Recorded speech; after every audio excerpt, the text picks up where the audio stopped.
Your brain runs on this incredible superhighway of blood vessels.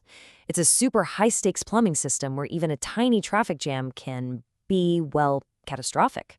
So today, we're going to take a tour of that incredible network. Okay, so your brain has this amazing built-in backup plan, right? A safety net of arteries. It's designed to keep blood flowing even if there's a huge blockage. But here's the wild part. For most people, and that might include you, that safety net, it's got some holes in it. Yeah, you heard that right. For a staggering 60 to 70% of us, the brain's most important backup system isn't the perfect version you see in textbooks. So today, we're going to unpack what that actually means and why it matters a lot. All right, to get a handle on that safety net, we first have to understand the main roads.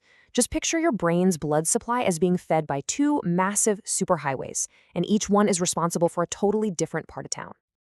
This whole system has a really clear division of labor. Think of it like a house with a front door and a back door. The front door, that's the anterior system, comes from the carotid arteries and feeds the parts of your brain that handle things like your personality and movement. The back door, the posterior system, takes care of areas crucial for vision, balance, and the really basic life support stuff, like your brainstem.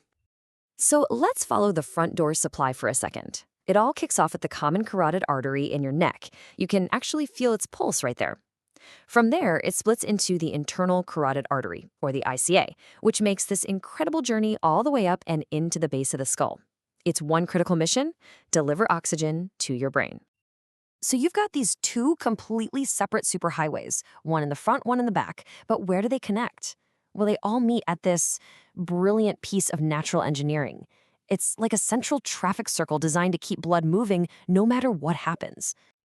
Now, the Circle of Willis isn't just some simple intersection. It is a full-on redundancy system. This ring of arteries connects everything, front to back, left to right, so if a blockage happens on one road, blood can literally be rerouted from another to pick up the slack. It is the brain's ultimate backup plan. But let's go back to that 60 to 70% number. This is how that perfect circle can have flaws. Sometimes an on-ramp, what doctors call the A1 segment, is just too narrow or hypoplastic. Other times, a major off-ramp, the posterior cerebral artery, or PCA, takes a permanent detour and actually connects to the wrong highway. It's a leftover from when you were developing. And sometimes, connecting arteries are just missing. These aren't diseases, they're just super common anatomical variations. So why does this roadmap, with all its weird detours and narrow lanes, matter so much? Because for neurosurgeons and interventionalists, knowing the exact layout is literally a matter of life and death. Let's look at a few of the most critical intersections, or what we can call hotspots. Our first landmark is the ICA terminus. This is the very end of that main internal carotid artery, right where it splits into two other major arteries, forming a kind of T-junction. Because of all the high-pressure flow dynamics right there, it's an incredibly common spot for dangerous bulges in the artery wall, which we know as aneurysms. Next up is the MCA bifurcation. The middle cerebral artery is this huge vessel that branches off the ICA, and bifurcation is just a fancy word for where it splits in two.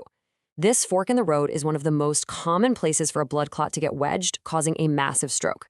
It's the absolute #1 target for doctors when they perform a thrombectomy. That's where they physically go in with a device and pull the clot out. And finally, at the very top of that back door posterior system, we have the basilar tip.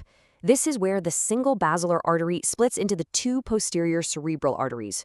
Just like the ICA terminus, this high-flow junction is another major hotspot for devastating aneurysms and strokes that can knock out your vision and even consciousness. So let's just quickly recap the key takeaway here.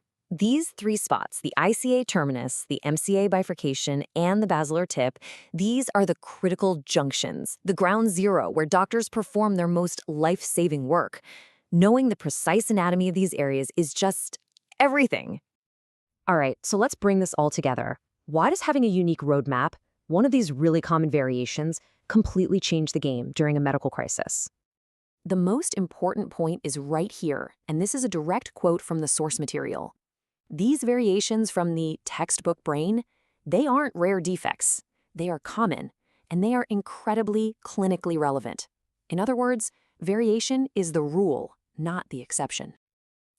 Think about the ripple effects. If a patient has that fetal PCA variant we talked about, It means their vision center is actually being supplied by the front highway. So if you block that front highway, you can cause a totally unexpected kind of stroke. If an on-ramp is too narrow, that whole safety net just fails. And this isn't just about arteries. The anatomy of the brain's drainage veins is also critical for treating other dangerous conditions. The bottom line is this: a doctor can never, ever assume that every brain has the same nap. Understanding a specific patient's unique anatomy is absolutely essential for planning any safe and effective treatment, whether it's for a stroke, an aneurysm, or something else entirely. Which really leaves us with this final thought. In the middle of a crisis, like a major stroke, where every single second counts, neurospecialists have to rapidly learn and navigate a unique, totally unfamiliar map, the one that exists inside their patient's head. It's just a stunning testament to the skill, the technology, and the deep anatomical knowledge it takes to save a life on the brain's superhighways.